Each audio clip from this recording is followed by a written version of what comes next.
it's Lizzie from Old Stables Crafts. Thank you for joining me again today. Today is a really exciting day for me because this is my first one stamp at a time blog hop. So let's start with how thrilled I was to be asked to take part in this design team blog hop. It came out of the blue at the end of last year and I was asked if I would join, and I just had to go for it because the people on this team are just an amazing bunch of people. So, what's our first theme? It is celebrate any occasion. So, celebrate, obviously, the sale-a-bration catalogue, which went live earlier this month. It is full of all sorts of wonderful, wonderful free products which you can purchase with any order that is in the UK. 45, I say purchase, you get to pick for free any item where if your purchase is £45 or more, for every £45 you purchase, you get to pick something that's free.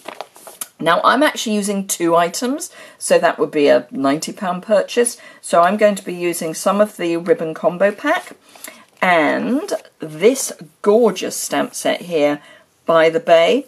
I love it. It reminds me of holidays in North Cornwall, so I'm in a really happy place. So let's get started. I've made 2 items because the remit is to make a card and another item. So this is my card. It is tiny. It is the teeniest little card. And then I've just used one of our little 2-inch square acrylic boxes and made a little tag as well. And I will talk to you about that in a moment. I've also made an envelope because obviously we've got a tiny, tiny card. We need a matching envelope. And I've used the Tranquil Textures paper from the annual catalogue for that. So I'm using the Stamparatus. I've already got cut a piece of shimmery white cardstock. You could use ordinary Whisper White, but I decided to go for a bit of shimmer. I wanted something that wasn't white and wasn't vanilla, so shimmery white is great. I've got this shimmery white is cut at 2 3/4 by 3 7/8 of an inch. The metric measurements will be on my website, as will all the imperial measurements, and the website is linked immediately below. Well, I say it's linked immediately below. It's linked below in the description bar, which is immediately below this video. I'm using Memento Tuxedo Black because I'm going to be using blends. So I'm just inking up using my Stamparatus, and I'm only using my Stamparatus because I want a really good black image, and I do find that on the shimmer white that you do sometimes need to stamp twice, so obviously the Stamparatus is best, and also it's a very, very fine line drawing, so it's fine like that, but if we do a second and sometimes possibly a third stamp, it's even better. But I say, with these, particularly with these really fine line drawings, it's better to have more than one go. So there we are. I think that will do. Now, I obviously haven't used the foam pad for this because it's a rubber stamp, but I am going to now take this plate out. I could just use the back of it, but I've got a second plate. They come with the Stamparatus, so I'm going to use the second plate, and I've now just got a scrap of shimmer white, which I'm just going to pop in and ink up, and this is for the tag, so I'll get both of those done at the same time. And then while I'm doing this, the Memento can be just drying off, because when you're using blends, you do need the ink to be totally dry so it doesn't smudge. Lovely, perfect and dark, so that's good. Right, let's close that up. Do remember, don't put both of your plates in and close them, try and close both of them at the same time, because one of them will potentially break and we don't want that. So get rid of the stamp set because I don't need that for the moment.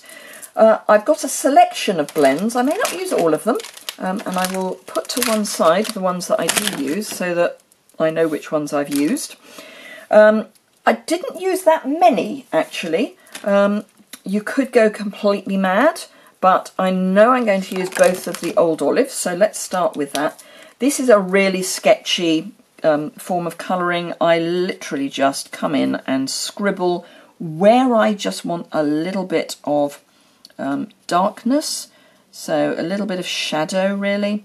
So anything that I think is going to be green but in the shadows, and then I just almost literally scribble just to add a bit of depth to what we're doing.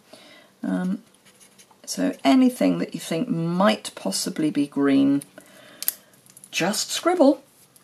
And then come in with the light old olive and fill in everything else. And by doing it that way, you blend out the lines of the dark old olive so that it's a softer finish. And there really is no right or wrong, so it's quite a nice, you know, if you're starting with blends, would I start with this? No, I would probably start with something that was a bit more of a solid colouring in. But if you want to go for the next stage, then I think a really sketchy picture is quite a good one to go for, because, as I say, there really is no right or wrong. It's meant to be a sketch, so let's sketch it. Right, that's that. Then I want some crumb cake. Actually, no, I'm going to go mad. I'm going to do pumpkin pie next, and I'm just going to put a bit of pumpkin pie on the roof, because I want the roof to be, I don't want it to be pumpkin pie, but I want it to be a different colour from everything else. And as I'll be using pumpkin pie on the seagulls later, I thought we'd have a pumpkin pie door and some pumpkin pie on the roof. And then again, I'm taking the dark crumb cake and adding some shadow where I think there would be shadow. Bit of just sort of, this is obviously a brick building. The bricks are showing, so let's just have them showing a bit more. And then this is sort of a sandy bank. It's got grass growing in amongst it. That's a brick wall.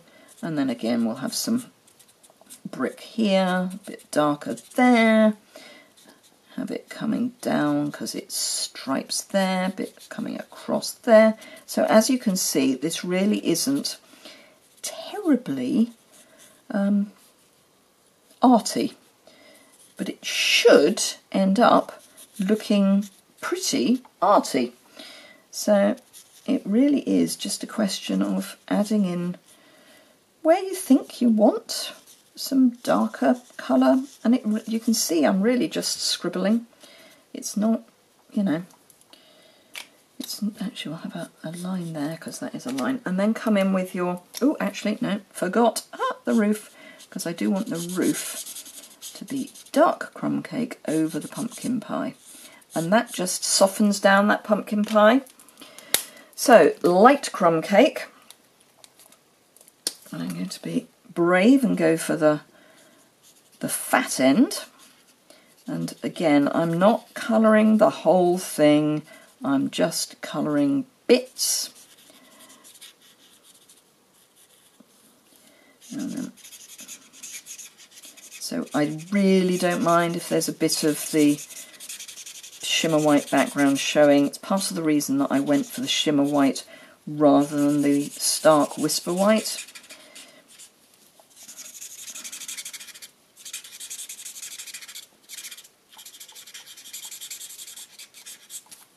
There we go, just soften that a bit. So that is the land, if you like, and then the sea, I'm going to use Barley Blue. Now this is new from the Occasions catalogue.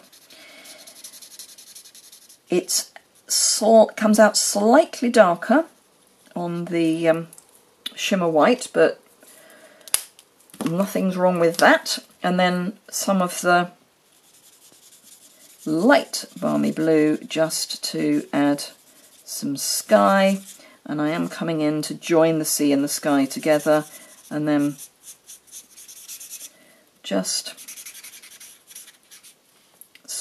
again I'm just scribbling, and a little bit of the blender pen. The blender pen is great at just softening a few of the edges a bit.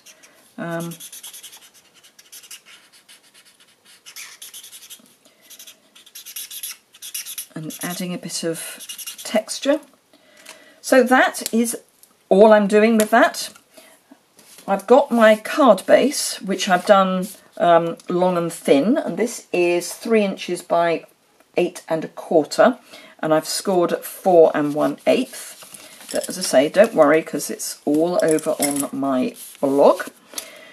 Grab some liquid adhesive and just scribble some of that on the back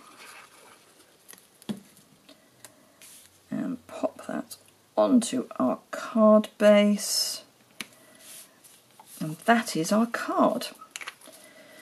Now, as I say, I did make an envelope with the textured, forgotten what it was, anyway, from the annual catalogue,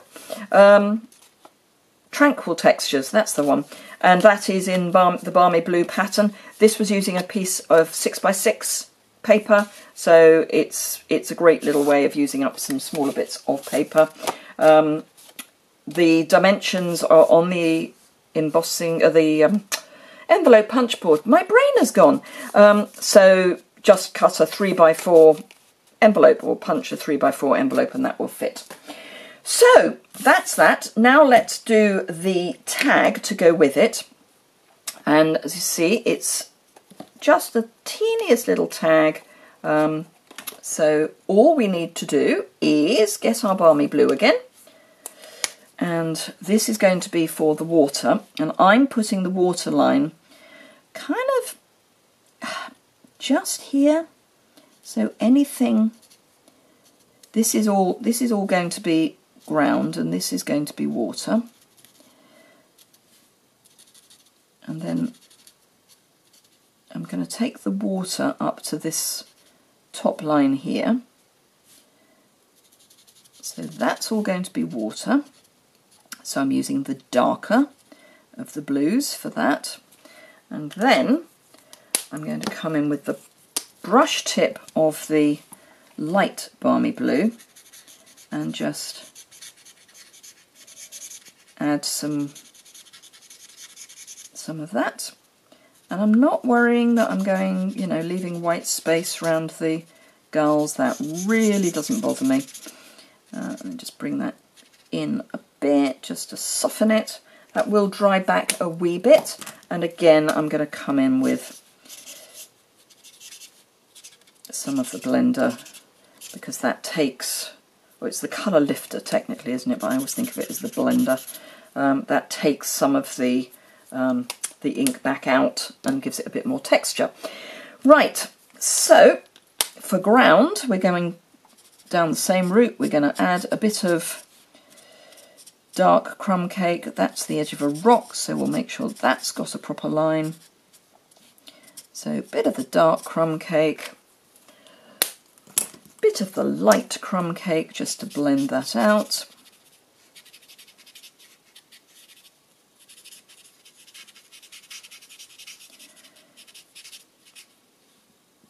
And then while that is drying, because it will take a little while just to settle, I'm going to come in with the light smoky slate and add some grey to the gulls, because most gulls, well, certainly in the UK, they tend to have some grey on them, and it's a good shadow as well. And then, the reason I wanted that to be reasonably dry was I'm coming in with pumpkin pie, just to add beaks Now I'm kind of almost deliberately going over the edge of the beaks, just so that you can see that they're orange. And then just add legs. And I'm just dotting. I'm not actually drawing, I'm just dotting, because the dot will allow you to know that it's there. So that's that. And then I've got the Everyday Label Punch, which I am going to punch out. And I'm going to deliberately come to this end. And there is method in my madness. Honest. So punch that. And then bring this back in from the side. And then just, when you've got about 1/4 of an inch, punch again. So that's a smaller piece than you started with. Now, because this looks, I've got it stopping there but not there, I'm just going to come in with my light balmy blue and just add that, just so that it doesn't look as if it's wrong. And then with my snips, I'm going to be brave, and I'm going to take about 1/8 of an inch off this side and about 1/8 of an inch off this side. Or, yeah, top, bottom. So again, we've gone smaller. And then here's one I prepared earlier, as they say. This is a balmy blue punched piece, and I'm just going to stick that onto there. And that then means I've got it nicely framed, because apart from anything else, the back of blends is not a pretty sight. You want to cover it up. So, pop that on there. And then when it's dry, just punch with the 1/8 circle punch, just come in and punch on that. I suppose I can do it now. I would recommend that when you do it, you wait until it's dry, but just punch a circle there, and then you have your little tag. And all I've done is use one of the 2-inch acrylic boxes. The card inside is cut at 15 centimetres by 5 centimetres, and then I've scored at 5 centimetres.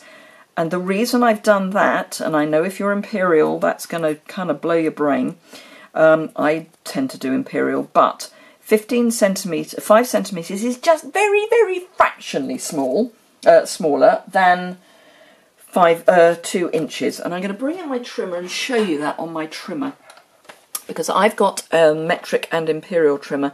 So here's the 2-inch mark, and here's the 5 centimetre mark.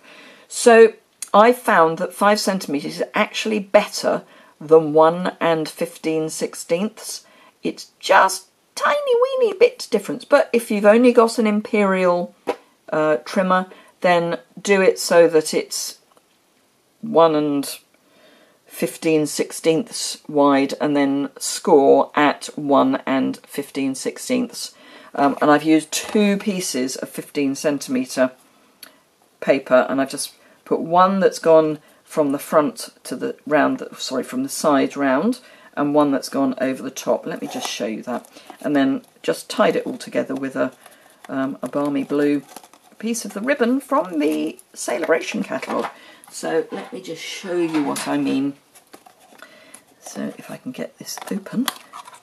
So this is 2 pieces, cut, scored, and then just tucked in, and I actually popped the flaps in before I put the lid on, because it just looked prettier.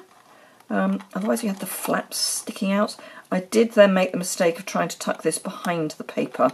It's impossible to open the box if you do that. So, and then just tie this beautiful balmy blue ribbon round, and you get a beautiful little box to go with your beautiful little card.